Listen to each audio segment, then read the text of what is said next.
Pada Maret 1945, Jepang mengumumkan berdirinya Badan Penguji Usaha Kemerdekaan Indonesia atau BPUPKI dan menunjuk Rajiman Majalengka sebagai ketua. Tujuan dibentuknya BPUPKI adalah untuk menyelidiki berbagai hal dalam bidang kehidupan yang dibutuhkan pada saat mempersiapkan negara merdeka.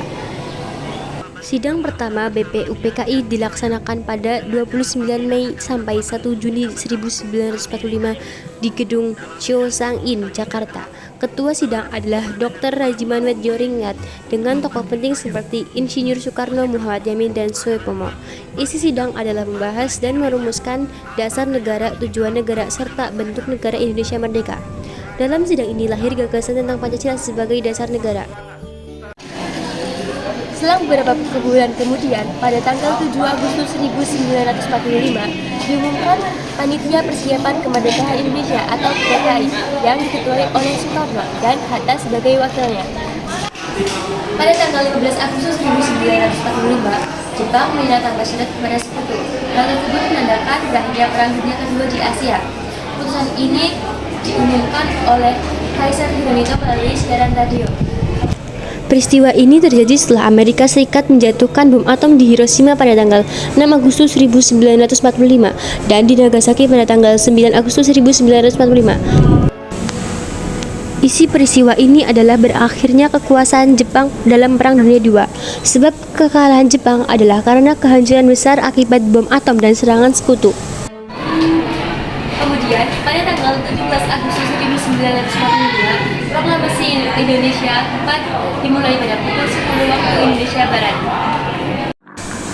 Bertempat di Jalan Pegangsaan Timur nomor 56 Jakarta, Insinyur Soekarno didampingi Dr. Andes Muhammad Hatta membacakan teks proklamasi kemerdekaan Indonesia. Isi proklamasi menyatakan bahwa bangsa Indonesia telah merdeka dan berhak mengatur pemerintahan sendiri.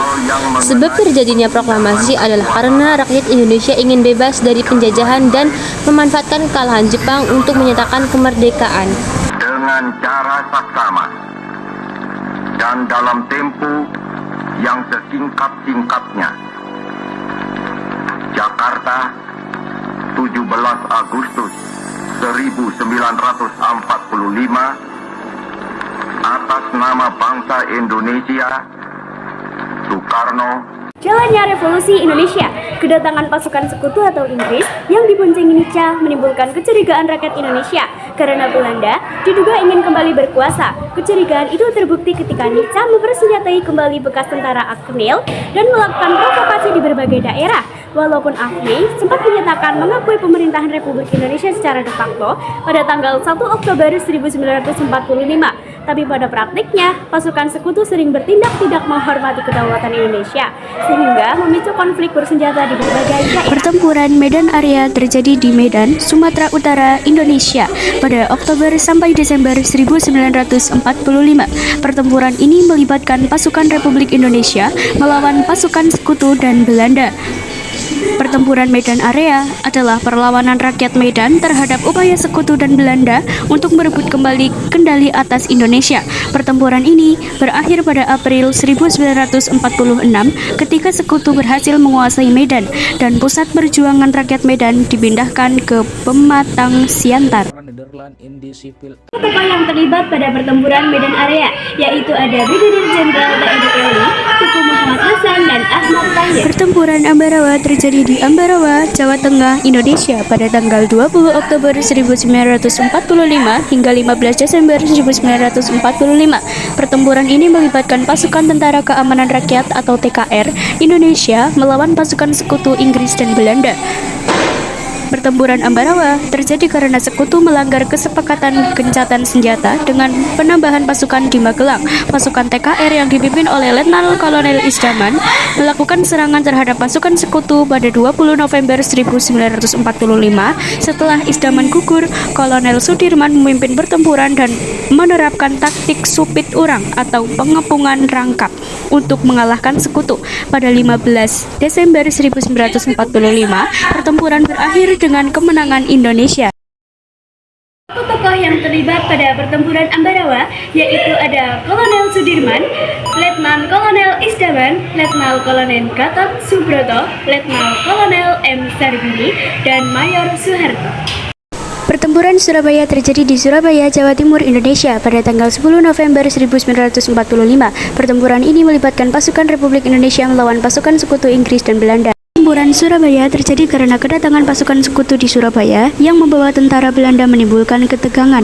Pada 30 Oktober 1945, Brigadir Jenderal Malabi tewas memicu amarah sekutu. Mereka mengeluarkan ultimatum kepada rakyat Surabaya untuk menyerah, tapi ditolak. Pada 10 November 1945, pertempuran besar terjadi melibatkan ribuan rakyat Surabaya melawan pasukan sekutu. Pertempuran ini menjadi simbol perlawanan Indonesia terhadap penjajah dan dikenang sebagai Hari Pahlawan. Rakyat Surabaya dengan senjata sederhana melawan pasukan sekutu yang dilengkapi senjata modern menunjukkan keberanian dan semangat juang mereka. Tokoh-tokoh yang terlibat pada pertempuran Surabaya yaitu ada Bung Tomo, Brigadir Jenderal AWS Malabi, Gubernur Suryo, dan Kiai Haji Hasyim Asyari. Peristiwa Merah Putih di Manado terjadi di Manado, Sulawesi Utara pada tanggal 14 Februari 1946. Peristiwa ini melibatkan pasukan pemuda Indonesia PPI yang menyerbu markas militer Belanda di Teling, Manado untuk mempertahankan kemerdekaan Indonesia. Mereka berhasil membebaskan tokoh PPI yang ditangkap dan mengibarkan bendera merah putih setelah merobek warna biru dari bendera Belanda. Peristiwa ini menandai perlawanan rakyat Indonesia melawan penjajah Belanda di Manado. Tokoh-tokoh yang terlibat pada peristiwa Merah Putih di Manado yaitu ada Letnan Kolonel Charles George Takutu, ada Sarsan SD Wisan, Bernard William Lapian, dan Mambi Rantu Kohru. Peristiwa penembakan api terjadi pada 23 Maret tahun 1946. Peristiwa ini merupakan aksi pembebasan kota Bandung oleh pejuang dan rakyat Indonesia untuk mencegah pasukan sekutu dan Belanda yang ingin menguasai dan memanfaatkan kota tersebut. Adapun tokoh-tokohnya itu ada Muhammad Toha, Abdul Haris Nasution, serta pejuang dan rakyat Bandung.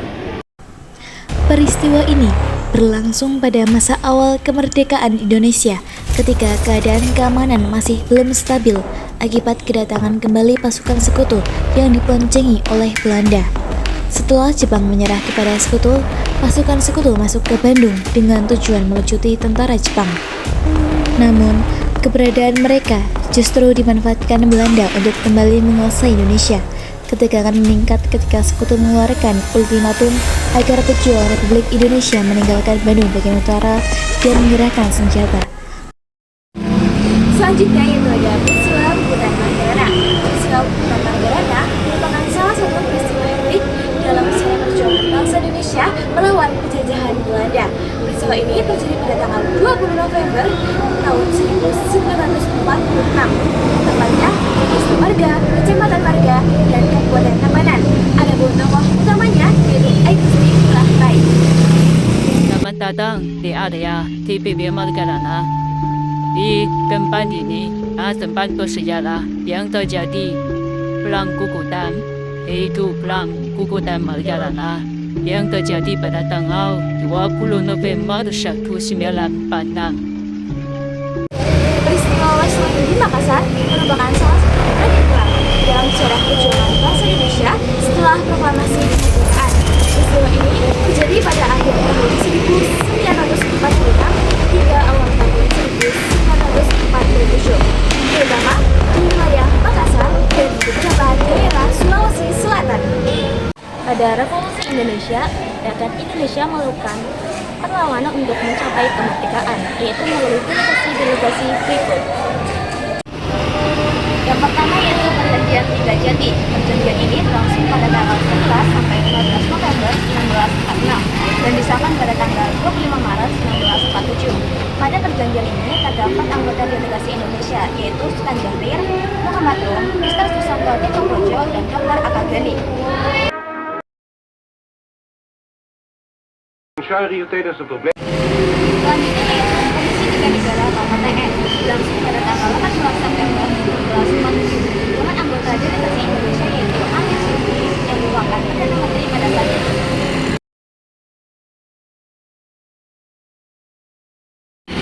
Selanjutnya yaitu Perjanjian Renville. Perjanjian ini berlangsung pada tanggal 8 Desember 1940 sampai 17 Januari 1948.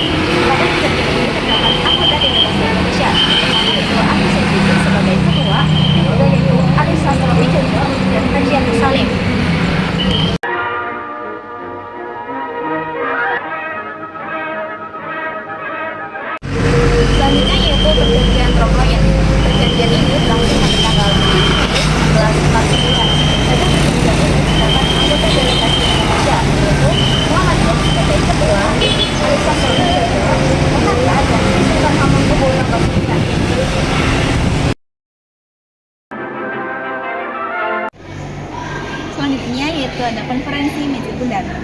dilaksanakan di Den Haag, Belanda pada tanggal 23 Agustus hingga 2 November 1949. Konferensi ini dipimpin oleh Perdana Menteri Belanda, yaitu Willem Buys.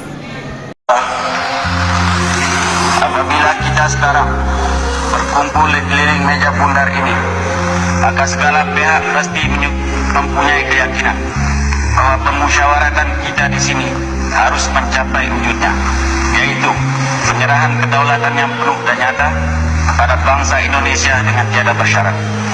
Kepentingan masa datang daripada bangsa kedua belah pihak. Apabila pandangan kita dipusatkan ke situ, maka pertikaian paham akan kecil sekali, dan maksud konferensi meja bundar ini akan lekas terselenggara.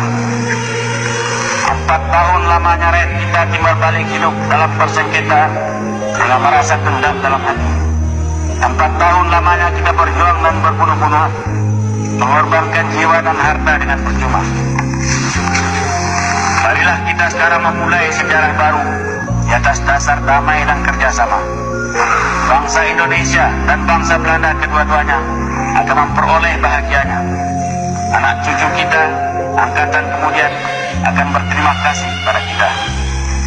Moga-moga Tuhan Yang Maha Kuasa memberkati pekerjaan kita pada konferensi meja bundar ini. Sekianlah dan terima kasih. Setelah penandatanganan, Presiden Soekarno kembali ke Jakarta untuk memangku jabatan baru, yakni sebagai Presiden RIS. Setelah hampir selama 4 tahun ditinggalkan, Jakarta kini kembali menjadi ibu kota Republik.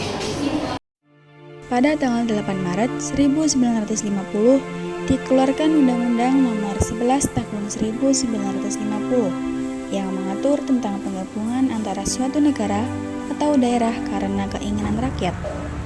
Secara bertahap, negara bagian dan otonom banyak yang mulai menggabungkan diri dengan Republik Indonesia, seperti Jawa Tengah, Jawa Timur, dan Madura. Dan pada tanggal 15 Agustus 1950, Presiden Soekarno menyampaikan isi piagam persetujuan pembentukan NKRI dalam sidang parlemen dan Senar RIS. Kemudian, pada tanggal 17 Agustus 1950, Presiden Soekarno mengumumkan pembubaran RIS dan kembalinya NKRI dengan menggunakan dasar hukum Undang-Undang Dasar. Nah, itu tadi materi yang